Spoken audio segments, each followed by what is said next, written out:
Sitting on the Kilkenny side of the river's shore, 2 miles from Waterford City, lays the ruins of Grannagh Castle.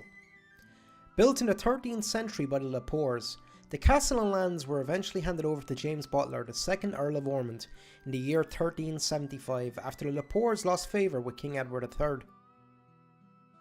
The castle sits on the site of an earlier 1st century fort called Dunvrin and held strategic importance for the area for the movement of people and goods along the river. The oldest part of the castle are its south-facing walls riverside. The castle originally had 3 towers on the river, connected by 2 curtain walls. Only 2 stand today. The southwestern tower is still in relatively good condition, and has been recently cleansed of the ivy that reclaimed it over the years. The southeastern tower collapsed at some point during the late 1700s or perhaps early 1800s. The most western tower still partially stands, although it's become encumbered by ivy and bush growth and is only accessible at low tide.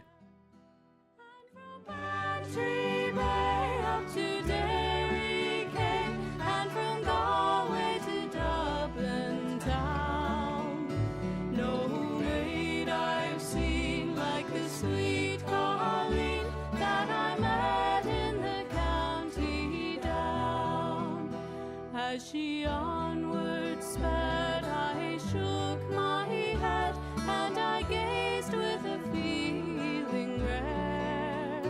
And I said, says I, to a passer-by, who's the maid with the nut brown hair? He smiled at me, and with pride says he, that's the gem of all Ireland's crown.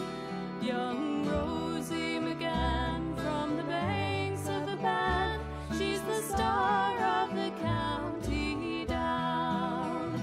And from Bantry Bay up to Derry Quay, and from Galway to Dublin town, no maid I've seen like the sweet Colleen that I met in the county down. In the late 15th century, the Earl and Countess of Ormond, Piers Butler and Margaret Fitzgerald expanded the castle, building a keep in the northeast along with a large dining hall.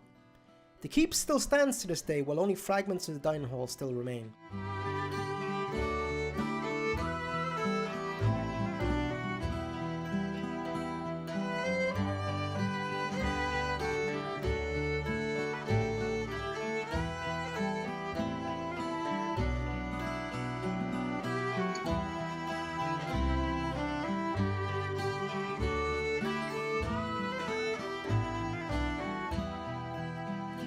At the harvest fair, she'll be surely there, so I'll dress in my Sunday clothes, with my shoes shine bright and my hat just right, when the heart of a nut brown rose. No pipe I'll smoke, no horse I'll yoke, and my plough will rust and brown, till a smiling bride by my own fireside sits the star of the county down.